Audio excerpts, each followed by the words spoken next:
Ready to go? Let her rip. You know, I want to make sure that we're being as truthful and as authentic as we possibly can in this documentary.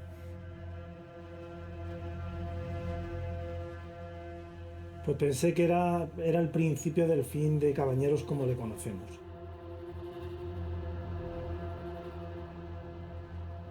Even though it's high fenced, the whole national park. The public part of the national park is high fenced. That's right. And all the entrances, all the gates are locked down. Something has to manage an animal population, because if we don't, as humans, we don't manage a population, even though our human fingerprint is on the landscape. We choose not to do anything. Mother Nature is going to do something. Mother Nature is going to introduce a disease. Mother Nature is going to bring drought. So they can have an effect by browsing on the vegetation that is absolutely catastrophic.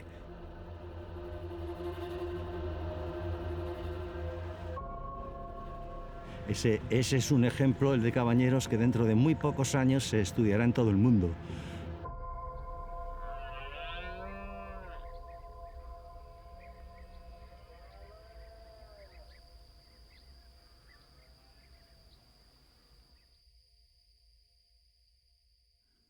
Cabañeros National Park is a Spanish national park nestled in the hills southwest of Toledo, Spain. Founded in 1995, the park covers about 390 square kilometers. What's amazing about this national park is that 42% of it is actually private land. Up until 2020, the park had no issues, no complaints from the public, and essentially was doing what it was supposed to do, which was to protect wildlife and biodiversity. Animal management had been done using a very traditional method called monterias. A monteria is a hunting tool that occurs a couple of times a year to reduce animal numbers quickly and substantially, so that for the rest of the year, the animals in the environment are not disturbed. That was until 2020. That's when the Spanish government put a hunting ban in place in Cabaneros. Because of that ban, Cabaneros now serves as a beautiful, natural experiment to test the idea that a lot of people have, that hunting bans actually benefit wildlife, that they actually benefit people, and that they benefit economies. Well, let's see. We visited Cabaneros twice in 18 months to try and figure out what has the effect been of this hunting ban. Have we seen the benefits to wildlife? Have we seen the benefits to people? Has the economy flourished?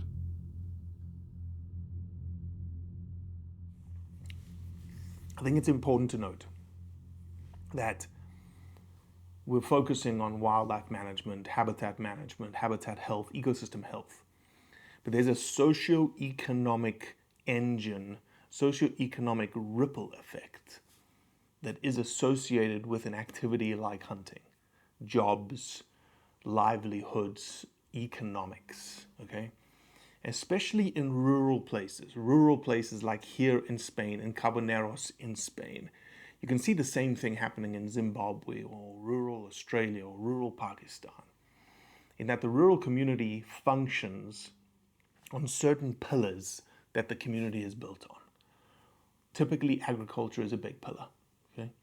Secondly, some sort of tourism, some sort of ecotourism. People want to come to the countryside. They want to see the diversity. They want to see, for instance, this area. They want to see the Mediterranean forest.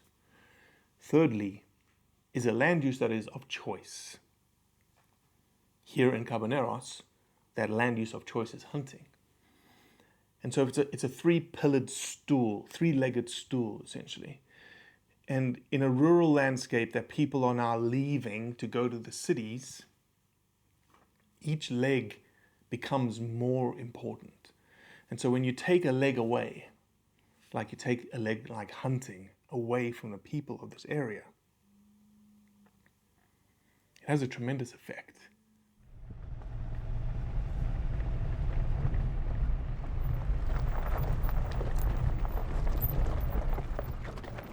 Have you seen a ripple effect in the communities around Cabaneros? Because there's nobody coming here, right? For 2 years, nobody really has come to spend money here.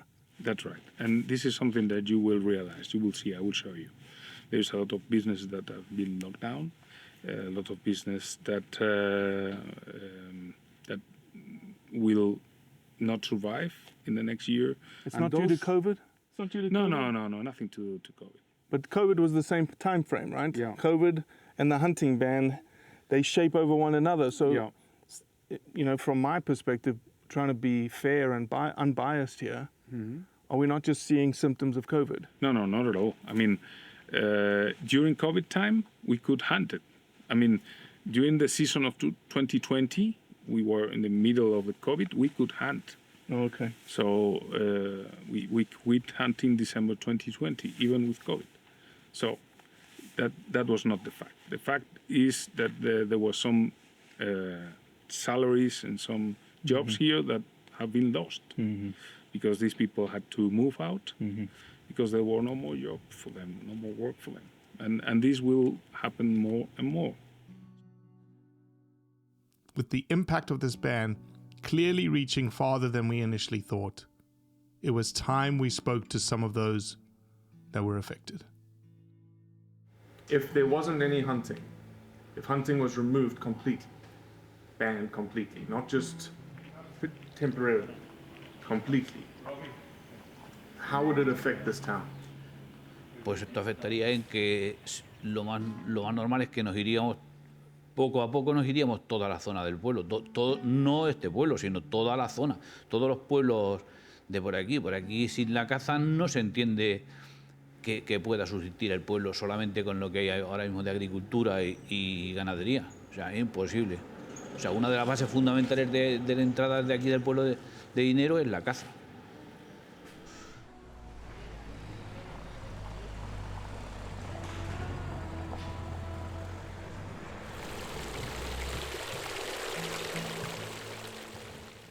Bueno, pues soy José Ángel, alcalde de los Navalucillos, uno de los pueblos que están integrados dentro del Parque Nacional de Cabañeros, que aporta 1.800 hectáreas al Parque Nacional de Cabañeros.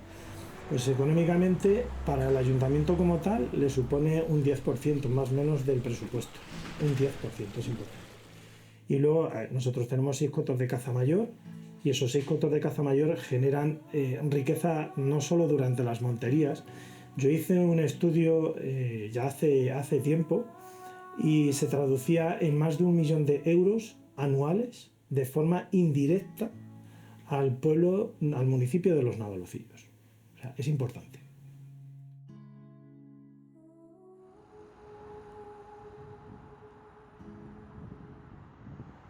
Bueno, mi nombre es Benjamín Moraleda, tengo una empresa de catering y de restauración y bueno, estamos en Piedrabuena, provincia de Ciudad Real, y nos dedicamos sobre todo a dar comidas en campo, en tema de monterías y todo esto. How much of your business is hunting versus not hunting? 80%. 80% of your business is hunting.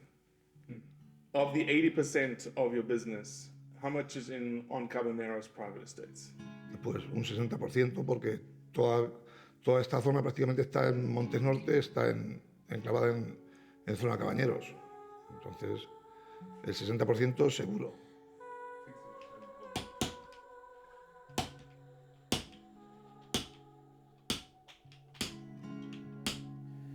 Bueno, el prohibir la caza en Cabañeros nos afecta bastante. Mucha de la gente que venía a cazar no viene, no está viniendo. Eso económicamente a toda la zona nos repercute muchísimo. Y por lo tanto, si no se hace algo al respecto, las poblaciones pequeñas y el trabajo como el que yo y otras empresas ejercemos, se acabaría.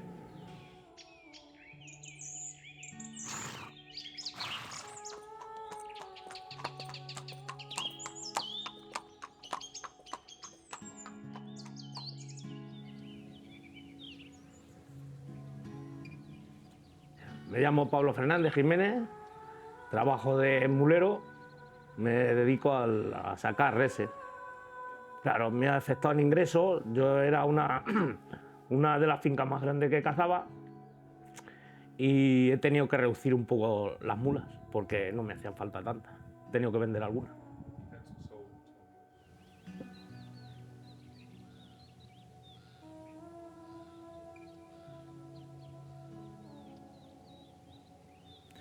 Soy Fernando, estamos en la finca Ciguiñuelas y estoy aquí de guarda y bueno, pues estamos dentro del parque de Cabañeros, enclavados.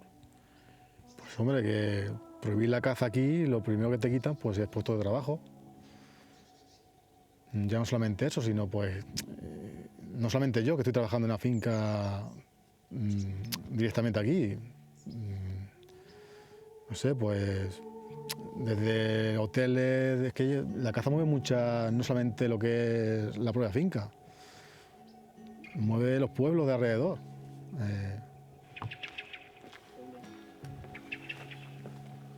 It's funny that a hotel like this is completely empty. It's completely empty, not because of hunting, not because hunting has been banned, but you know, rural towns like this in the Spanish countryside, slowly degrading. Get rid of hunting, get rid of something that's bringing money into a place like this. It's not good. It's not good for these rural towns. So yeah, hunting is not the thing that caused this place to be closed or shut down. But the last 2 years with no revenue, no economics, no people coming in here, no people staying, like there's not even a single bed for you to stay in and around this national park. There's no hotels, there's no rooms, there's no nothing. Like you can't stay here anymore. Han cerrado gasolineras en la comarca, algún hotel, en algún pueblo han cerrado también algún restaurante, porque al no venir gente a cazar, hay pueblecitos muy chicos por aquí que se quedan solos.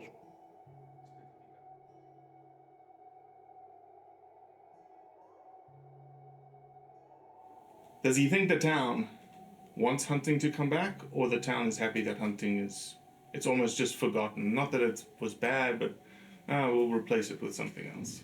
Que si piensas que el pueblo y la gente del pueblo quiere que se vuelva a cazar en Cabañeros, o es algo que se ha olvidado y... La gente quiere que se vuelva a cazar en Cabañeros, eso indiscutiblemente. Porque mucha gente de aquí, de los navalocillos, han trabajado y trabajan en esas fincas para, pues en una montería, sacando reses, entran con los perros y luego en el mantenimiento del día a día de esa finca, echando de comer a los animales, labrando la tierra para poder sembrar, o sea, indiscutiblemente, aparte porque aquí hay una cultura de la caza, aquí la gente, estamos rodeados de caza.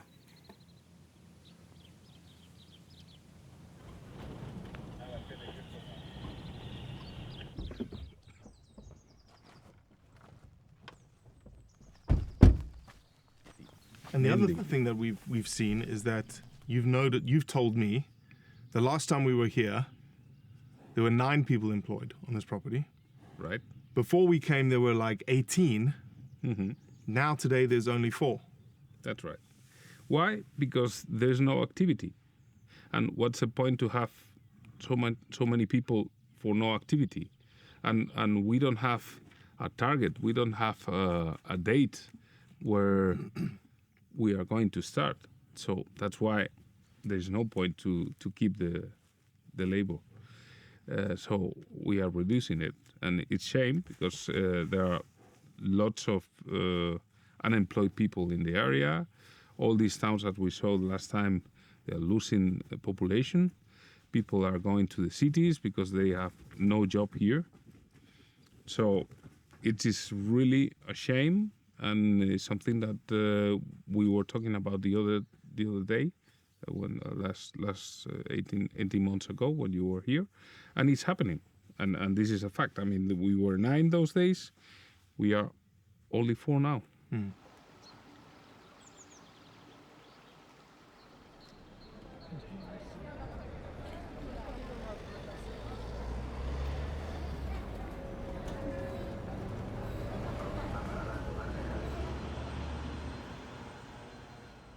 Mi nombre es José Miguel Monteiro Oliver, soy doctor ingeniero de montes y he sido profesor de la Escuela de Ingeniería de Montes en Madrid.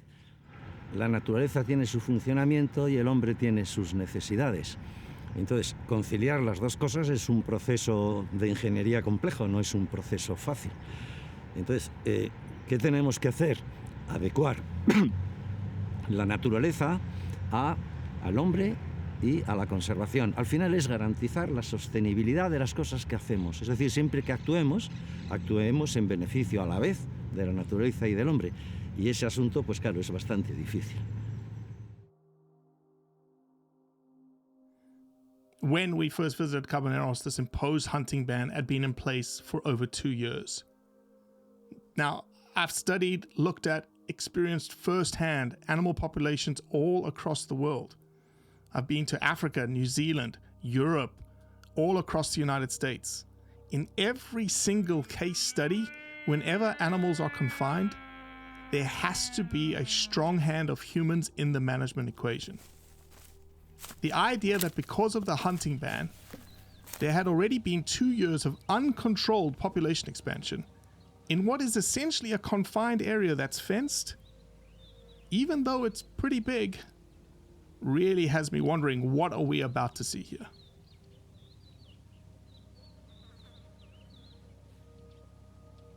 So the landscape looks terrible because it's the end of the summer. It's been a long, hot, dry summer.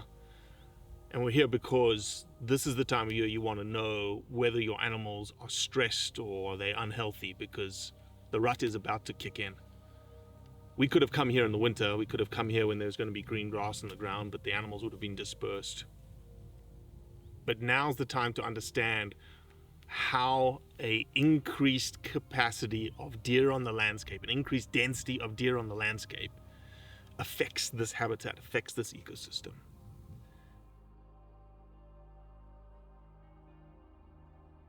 How many animals do you think you have on the property right now that are too many? There are too many now. In Cabañeros, that is 6,000 hectares, a little bit more. We have easy next to 4,000 deer. And how many do you want to have on the property? Not more than 1,800, 1,700. This is what we had before. So in those 5 years, 3 years has been hunting, 2 years no hunting. Have you seen a change in the health of the wildlife over that time?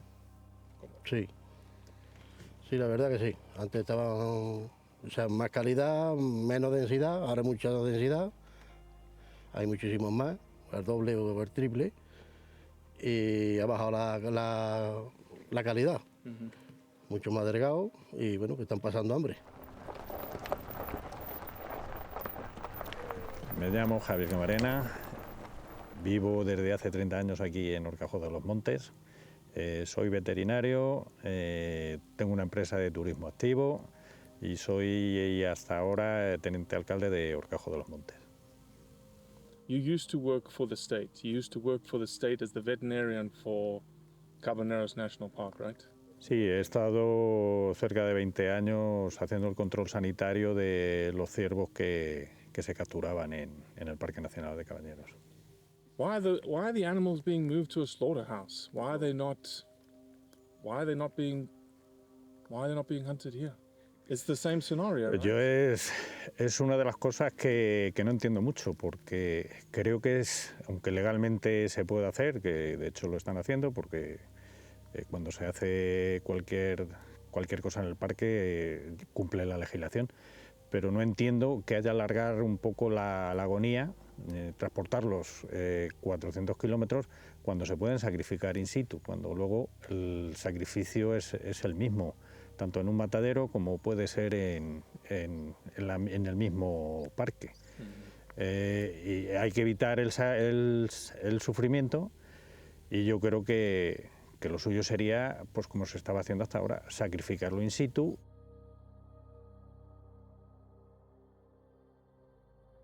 Last year, as they were realizing that the problem of overpopulation is getting higher and higher, this was in January 22nd this year, they sent us a letter that we were allowed to kill only by stocking or hidden in a stand 5,000 deer in 1 month.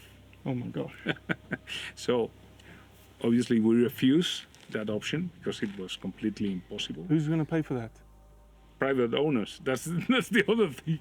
They wanted to support the national park and not paying €1 for that. Wow.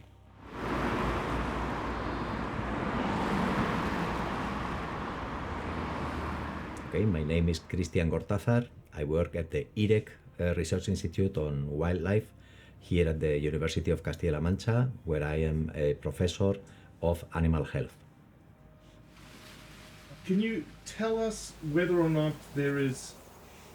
whether wildlife populations can grow infinitely without any effect on the habitat and or potential disease transmission in their populations?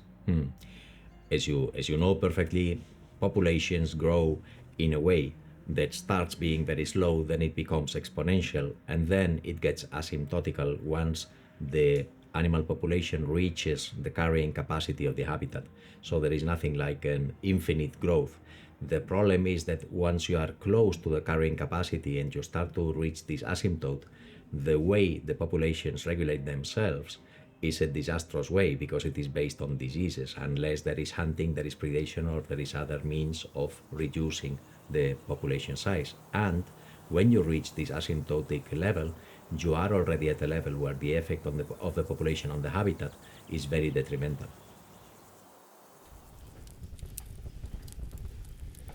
Look at this. So this is the report that you were telling me about? Yep. Let's have a look. 2.35 times higher for deer, 2.74 times higher for pigs. That's 33% and 40% Increasement per year. per year. So this can only be worse if you don't stop it. Yep. Okay? Okay. We have a population now of 70 deer per square kilometer. We need to reduce it to 25. That means that we need to take out at least 3,000 deer in this property. In this property. So yesterday we did a game drive on the backside of the property. Given that pigs and deer are crepuscular, i.e. dawn, dusk are going to be at their most active, and obviously we can't survey them in the thick bush. We're going to run these roads that are essentially right in the midst of the edges of these big fields over here, as well as right on the edges of the forest. We're going to do a game count, essentially. So the idea on the population control management plan put in place in 2020 was that a sustainable deer population for Cabañeros National Park is 25 deer per square kilometer. The numbers today here are around 70, as they believe, almost triple. So nothing absolutely concrete, peer-reviewed science about what we're about to do, but we're simply going to just drive a road. We're going to count the number of pigs, the number of deer that we see over a set distance. 1, 2 deer over there. 2, 3, 4, 15. Oh, 2 pigs on the left. 1, 2, 3, 4, 5, 6, 7, 8, 9, 10, 11, 12, 13. There's one of the trees on the left as well. It's like a farmyard.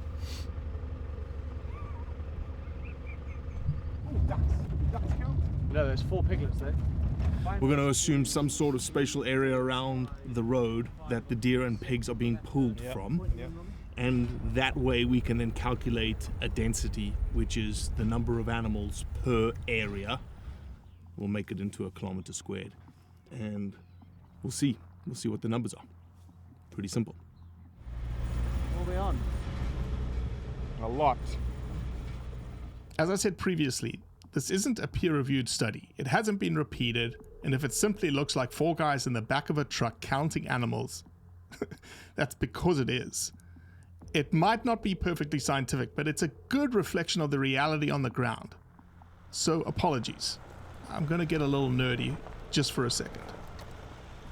So we drove about 19 kilometers. I had to assume some sort of distance around the road that we could see.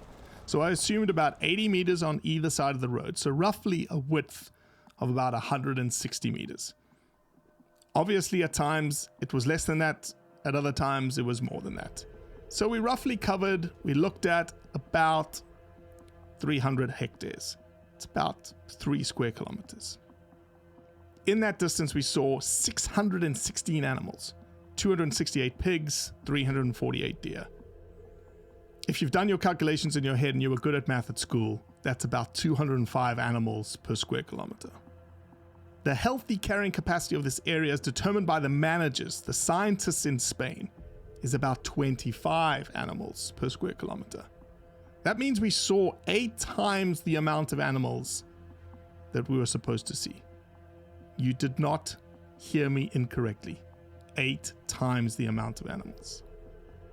You don't have to be a scientist to know that can't be good for the habitat or the wildlife. It's an incredible number of animals, and as you can see from this drone shot, we didn't even see them all. Hay una cosa que está muy clara. Un animal que come, un animal bien alimentado, es más difícil que se pille una enfermedad que un animal que está delgado. Llevamos años de sequía y como la carencia de alimento y comida sea pequeña, hay más riesgo de contagiarse unos con otros y las enfermedades se van a propagar mucho más rápidas. Eso está claro. Sobre todo, nadie se ha parado a pensar qué cantidad de sufrimiento animal se acumula. Es decir, un animal que está hambriento, que muere por enfermedad, que muere de pequeño porque su madre le abandona, etc. Son muchos animales, muchos más de los que tendría la naturaleza, sufriendo mucho más de lo que sufrirían esos animales en condiciones de control y gestión adecuado. Es decir, no hay mayor perversión que no controlar los animales y conducirse a la evolución de sus poblaciones, porque es verdaderamente lo más cruel que se puede hacer. O sea, no hay mayor crueldad hacia los animales, en este caso concreto, que la no caza. Son muchos más, sufriendo mucho más. Luego el dolor en la naturaleza se multiplica por n. ¿Por qué entonces se hace? Porque no se ha hecho una educación ambiental adecuada, sino exactamente lo contrario. Parece que quien conduce a las poblaciones silvestres es el malo de la película. Pues no, no es el malo de la película. El malo de la película es aquel que dice ser conservador, que dice ser animalista, que defiende los derechos de los animales, pero genera unos destrozos y unos daños y una cuantía de dolor tremenda. O sea, es hora de hablar en términos numéricos, en términos de ingeniería. Y un dato fundamental es la cuantía del dolor que se produce en cada espacio. Porque el dolor existe en la naturaleza, no es un invento del hombre, ¿eh?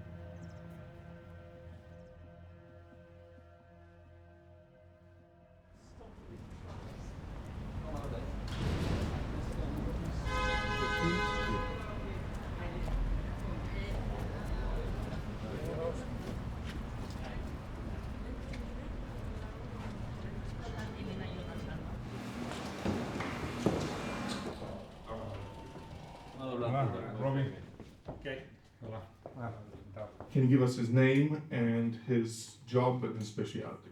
Sí, yo me llamo Juan Caballero de la Calle, soy doctor ingeniero de montes, trabajo en la actualidad en la Universidad de Castilla-La Mancha y como ingeniero de montes realicé la tesis doctoral sobre la cría en semilibertad del ciervo común y luego seguí durante años con la investigación del ciervo. From your expertise in forestry, what are the effects of browsing, specifically deer, on forestry structure in, Cabaneros National Park?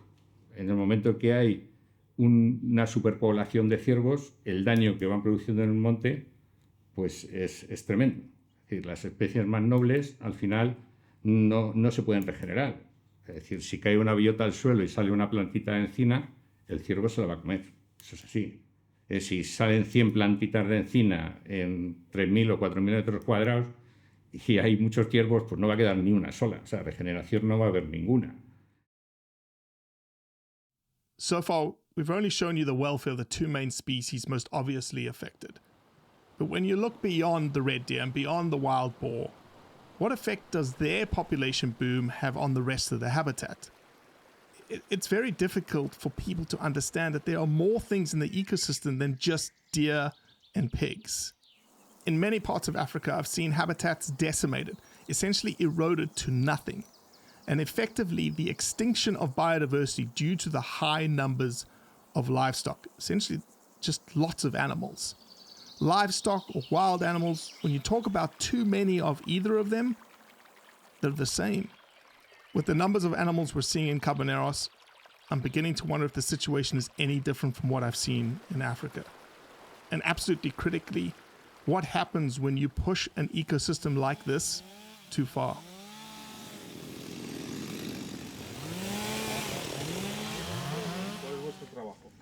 Nuestro trabajo es hacer veredas para preparar para el corcho.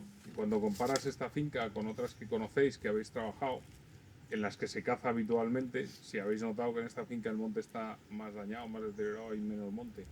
Sí, esta finca está muy castigada de las reses, porque hay mucha cantidad de reses e incluso las veredas están mucho más claras de la densidad que hay de animales. ¿Crees que tiene futuro el monte aquí si sigue habiendo la cantidad de animales o va a ir para atrás, cada vez menos monte? Cada vez menos monte, cada vez menos monte.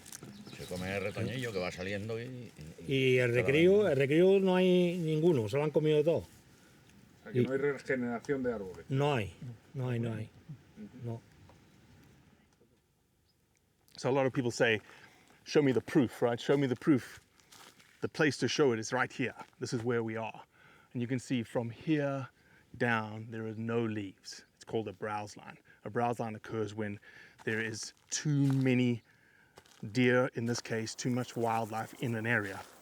And they will pull down branches to get at the leaves. And you can see right behind me, the entire horizon is a browse line, i.e. the health of this ecosystem, the health of this vegetation is not good because there's just too much wildlife here. There's no browse line here because deer have been extirpated from this enclosure for the last 10 years. The browse line that you're seeing outside is not natural.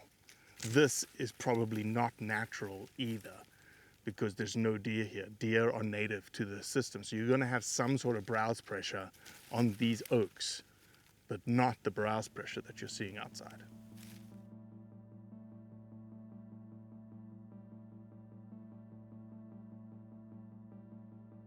This is the clear example, Rob, I was trying to show, that this is not a very tastable species. It's not very edible. No, high protein, low protein. No, low protein is one of the last chances they eat. It's the last thing that they would eat. Yeah, that's right. Dude, this is crazy. You know, they eat everything they can until they can't even reach. They can't reach the middle. They cannot reach. That's the thing. That's why they are growing. It's like someone took a freaking hedge trimmer, like that machine, right? That Absolutely. There is all the single growths are eaten. I'm not really a bit more. I'm a deer. Bit more. Bit more. I can't. Robbie, I can't. You're not fully listening to the point. Now he records. This is the grazing pressure per species of bushes, okay? And the red is the limit that they can sustain, the grazing pressure they can sustain. That's it. So there are lots of bushes and species above the grazing limit. That's right.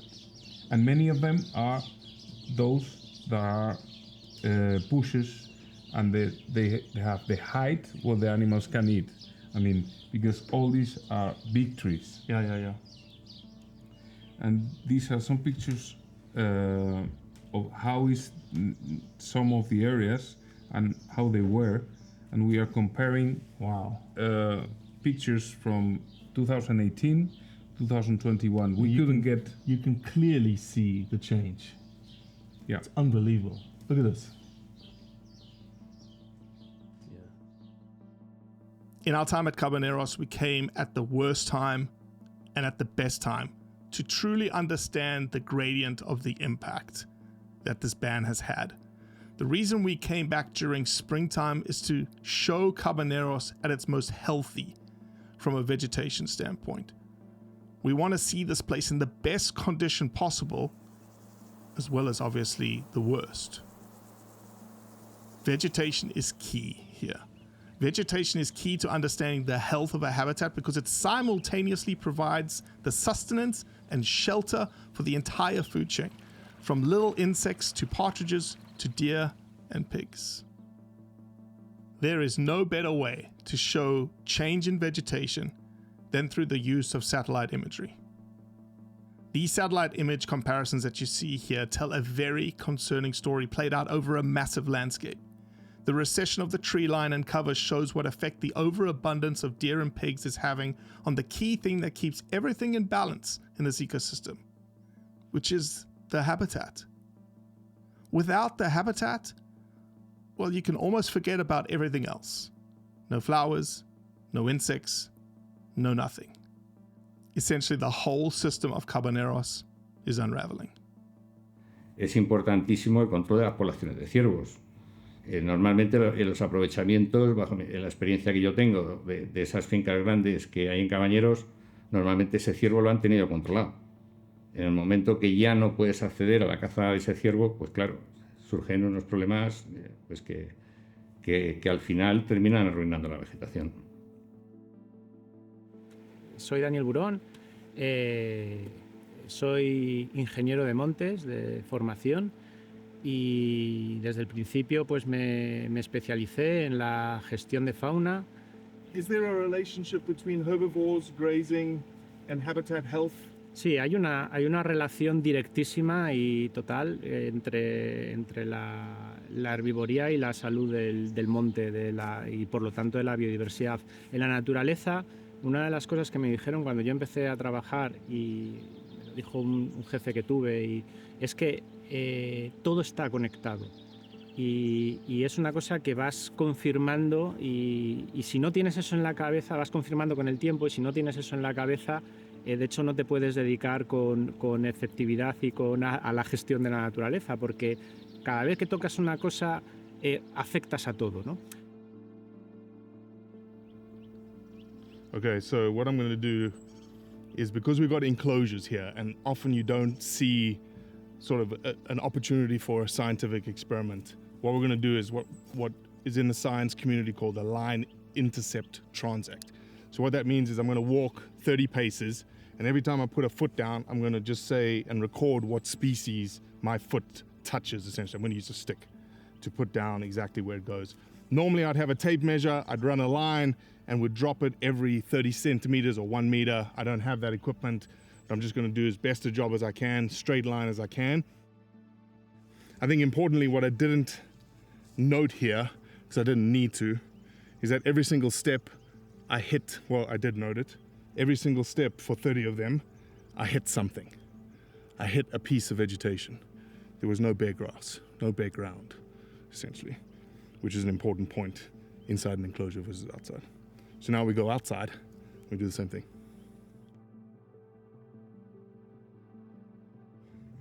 Wild onion, fine grass, star, clover. More importantly, how many times did you record bare dirt? Out of 30, 10, 11, 12, 13, so almost 50%. So call it 40%, 42% bare dirt outside, 0 bare dirt inside. Species count on the outside, 4 species. What do we say on the inside? 10 species? 9 to 10. 9 to 10. So we've been looking at enclosures to show differences here inside the estate in terms of here's browsing pressure and what it should look like under 0 browsing pressure, which at the end of the day, let's be honest, that's not normal. It's not going to happen. Okay, it's not going to happen. So what we want is an estate like the private one in Cabaneros, that there is no hunting, wildlife population has gone up, and we want to compare it against an estate that is hunted normally. Absolutely right. And this fence is it. Yeah, we are on the boundary of the state of Cabañeros and the boundary of the national park. So this side is national park. That's right. Hunting is banned. Yeah. That side It's not national park. Hunting is allowed. hunting's allowed. And just visually, what do you think is better? Does it look better inside or does it look better outside? The words are not necessary. The words are not necessary, exactly. Like Just- there is a clear difference. Like there's grass, there is flowers, there is abundant cover. You even pointed out species on that side, the legume species, that you will not find on this side. That's right. In the case of very high red deer populations, you can end up with situations that resemble a desert. So they can have a effect by browsing on the vegetation that is absolutely catastrophic. Catastrophic to the point that it is impossible that any vertebrates that need scrubland or that need a relatively high vegetation can survive or can exist in significant numbers in the presence of too high red deer populations. There is an effect of trampling, there is an effect of consuming the vegetation, and an effect of opening the habitat. As I say, for some species this may be good, for a lot of species this is completely negative. Can you talk specifically to the effects on vegetation? Essentially, there is a depletion of the herbaceous and the scrub strata. So essentially you end up with a desert with trees in between, and the trees have only leaves from a certain height, the height of the highest deer basically. There are species that will be benefited, clearly, those species that like open habitats, and there are species that will be affected negatively, particularly those where there is a competence effect. For instance, rabbits. You will not have rich rabbit populations in places with high ruminant, wild ruminant densities, and the rabbit in turn is a main prey for very endangered predators like lynx or imperial eagle. So you are not likely to have many lynx or many imperials in a place with a too high wild ruminant population. But at the same time, if you're looking, for instance, for open area loving birds like steppe birds or so, maybe they benefit from the high ruminant population, no? So it depends. There is nothing special here to see for the main people. Maybe for biologists there are some things that are really special here. But for example, the main species of the national park are the black vulture, that you can see all over the place here around. The imperial eagle. Imperial eagle, you can see many more out of the national park than in the national park. Lynx, there are no lynx here. There are lynx very close to Cabañeros, but no lynx, none in Cabañeros. So what else? Deer, there's deer everywhere. Wild boar, there's wild boar in Madrid, wherever. So there's nothing special to show to the people here. It's beautiful, yes, it's beautiful. But it's as beautiful as 50 kilometers to the west or to the south or to the east. Se podría, pero en principio con el turismo ecológico nos estaban diciendo desde que montaron el parque que esto iba a ser la leche, y aquí el turismo de momento no llega. O sea, es un aporte, pero no llega. Incluso mucha gente viene a casas rurales y a eso y no va a ver el parque. El turismo que hay es un turismo de montaña, un turismo cinegético, pero no es el 100% del parque, del turismo del parque. Es solo una parte del turismo. Entonces es muy difícil que eso cambie de la noche a la mañana, como no hagan una gestión muy distinta a la que están haciendo. Vamos. You create a national park for a reason. That's right. It's either for a certain species of wildlife, a certain habitat, ecotourism. Why was Cabaneros made a national park? To tell the truth, I think it was mainly political reasons, okay? Because it was the biggest, it was like a flag for the government on those days. You know, it was the biggest private land in the whole of Spain. What are we talking, 70s, 60s, 70s? Yeah, it was in the even till the 80s. Okay. Okay.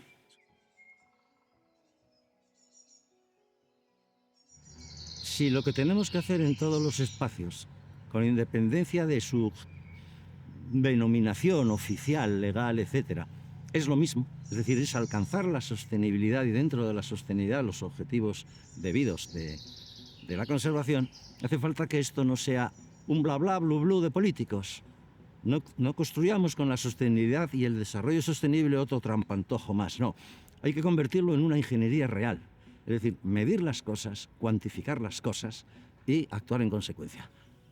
Cabañeros National Park is the least visited national park in Spain or Europe? Europe. In Europe. You cannot just drive from Madrid and go walk in the national park. No, you need to book a route with national parks, and there are some companies that organize this for groups, but you cannot do it You can't yourself. just come and hike. You can't just come ride your mountain bike as you typically would in a national park. No. This is not a primitive environment not touched by humans. This is not. This is the opposite. This is an environment that has been created by humans to use it. Sin el hombre no cabe hablar de sostenibilidad. Y sin sostenibilidad no cabe hablar de conservación. Esas cosas son así. Es decir, el hombre no es un retroceso en los procesos evolutivos de la naturaleza, es un avance. Es decir, los animales se han ido adaptando, evolucionando, toda esa serie de cuestiones que nos enseñan desde muy pequeñitos, pero el hombre significa un salto terrible respecto a la evolución de los genes. Es la creatividad misma. Es decir, hay que contemplar al hombre como parte integral de la naturaleza y como el principal progreso en toda la historia natural del universo, claro, nuestro planeta.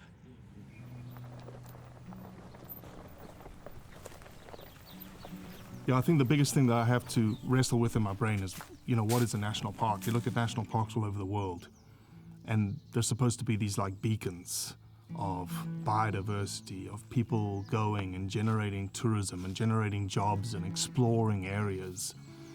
And you have that in Spain. But Cabaneros is not that. You can't access Cabaneros. You have to get a permit. You have to get someone to drive you through a route. It's fenced off. And so the question then is so what's going on here? Si quitas algún recurso de esos que tenemos, la actividad económica de la zona se queda coja. Porque los pueblos de aquí de alrededor, eso va todo desaparecería, porque esto es una cadena. O sea, dependemos uno de los otros. Si esto falla, pues vayamos todos. ¿Qué piensas? Con el conocimiento que tengo, a mí es que no me gusta la caza, entonces no sé si te podré responder como quieras. A mí la caza quiero que me digas lo que tú piensas. Claro, pero es que no me gusta la caza, entonces como no me gusta la caza, pues claro, supongo que lo veré bien, si claro, la caza. Tampoco sabes si tiene consecuencias positivas o negativas. Claro, yo te digo desde el punto de vista de que a mí no me gusta que se maten animales, entonces no sé si será por consecuencias positivas o negativas, pero digo desde el punto de vista de que no me gusta que se maten animales. So has it been good for the people of this area? No. Has it been good for the economy of this area? Absolutely not. ¿Conoces el Parque Nacional de Cabañeros? Pues no he estado nunca. Pero sí, ¿sabes dónde sí, está? lo conozco, sí. Siéntate. ¿Sabes que se prohibió la caza hace 3 años allí? Sí. ¿Lo sabías? Sí. Vale. ¿Y qué te parece? ¿Te parece una idea buena? A mí mala? me parece buenísima, estoy totalmente en contra de la caza. Mira, con una perrita. Claro, llevas un perro de caza. Sí, bueno, pero estoy totalmente en contra de la caza. Al fin y al cabo hay que matar, porque si no, de una manera u otra hay que quitar animales, porque no podría existir mucho animal junto, claro. Yo creo que es que la caza no tiene que ser incompatible con la ecología, no tiene por qué. Por lo cual, yo soy el primero que me creo la caza, aunque no soy cazador. So when you have a government decision in a national park, you would hope that that decision is to the benefit of things that happen in a national park. Has it been good for the biodiversity, the vegetation, all the little things that make a national park? No. Has it been good for the wildlife to make it healthy, to make it sustainable so that people can come and see it? The answer is actually yes, but it's 3 times the level that it should be, which is not good. So at the end of the day, why? Why has this decision been made that goes against all of the collective thoughts around what a national park is supposed to be all around the world? El debate ahora que existe entre actuar o no actuar, no se dan cuenta de que el no actuar es una forma de intervenir, por tanto es una forma de actuación. No actuar en la naturaleza no quiere decir que la naturaleza vaya a caminar, ni en beneficio de ella misma ni en beneficio del hombre. Entonces, solamente en algunos parques nacionales que lo fueran de verdad, es decir, no intervenidos históricamente, capaces de automantenerse las poblaciones biológicas, etc., se podría admitir una no intervención. Pero en los parques nacionales europeos no hay ninguno que cumpla esas condiciones, ninguno, o sea, es absolutamente indiscutible. And this is why I call you, please come and tell everybody what's going on here. Because I don't see the point of protection to let everything get destroyed. Yeah, it makes no sense. So what's it really, really all about? It can't be for the health of the environment. It cannot be for the health of wildlife. It cannot be for the health of the economy of the rural population in Spain. Is it a land grab? Is it a suppression of private landowner rights? Is it pure politics and power at the upper echelon of Spanish politics? You decide. From my perspective, it's pretty clear.